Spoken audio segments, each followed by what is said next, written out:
got a question? Yes, I do. Why is it so hard to love yourself? Why is it so hard to love And yourself? love and appreciate. Why is it so hard to love and appreciate yourself?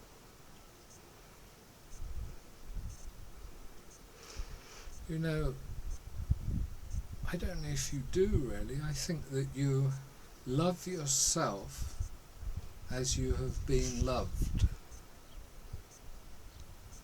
So I think in order to love yourself, that's a discovery. It's a new start, you might say, of relationship with yourself. If you think about it, isn't it true that we love ourselves as we've learned to appreciate, to love, to see ourselves? You know, there was a very interesting story a few years ago, I don't know if you ever caught it in education. This kid had been in the class, and they said he was a backward kid, and they said he couldn't learn anything. And so a progressive educator came in and talked to this kid, and the kid turned out to know everything. He had learned everything, and the educator said to him, you know, how come you didn't reveal this to teacher? And he said, because he told me I was stupid. They kept telling him that he was stupid, that he was remedial, that he couldn't learn, and so he reflected that back. And in fact what was going on interiorly was he was learning all of it. He knew all of it, but he lived up to their expectations, and you could say he appreciated himself in the same way as they appreciated him. He was the dunce in the class. I think that's how it is for self-love. We haven't learned to self-love because ultimately love has been partial in our lives. There's no unconditional love between parents and children. We like to think so, and we say so, but we're invested in children. We're invested in that part of ourselves that we see in them. Therefore the love is partial. Therefore we learn to only appreciate and love ourselves as much as we have experienced being loved. Is that a good answer? Mm-hmm. Thank you. Is there another question?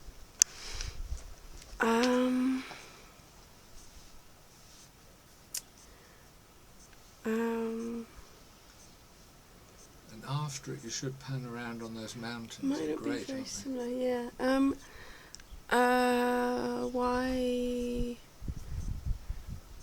Why do we treat ourselves in a way that we wouldn't dream of treating another, a friend, a loved one? Is that clear? Is that a clear question? Why do we put so much pressure on ourselves when we would say to a friend, well, this and this, and we... Is it why do we treat ourselves worse than we would treat another? Yeah. They're linked, aren't they? It's somehow linked to that other question, which is that somehow I'm not as important as somebody else, that I can privately treat myself in some kind of self-sacrificial or even hateful way. And I think that, I don't know, is this actually true? Is it true when you think about it? Because when you deepen in relationship and the worst aspects of yourself come out, not the parts of you that you would normally or at the outset of a relationship reveal, people can be really bad for each other. They can treat each other in appalling ways when the inhibitions are down. It just takes a little bit of time to reach that level. So I think that we treat ourselves badly when we do, firstly because it's how we expect to be treated. We'll treat ourselves as we expect to be treated, or how we've experienced being loved or not loved. And secondly, we'll do it to ourselves because our intimacy with ourselves is, of course, total, whereas our intimacy with another is progressive. You know, over time, therefore, we tend to behave worse towards other people than we do at the outset, because we're deepening through layers of intimacy.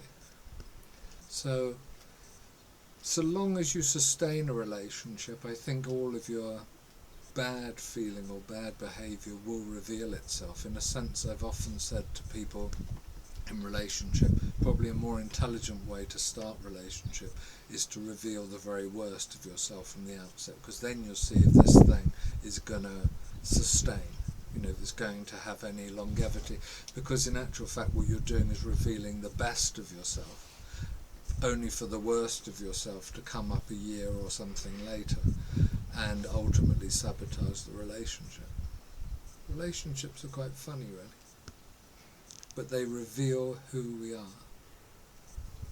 Now you really must pan round on the mountains, I think, because that's a wonderful answer to it.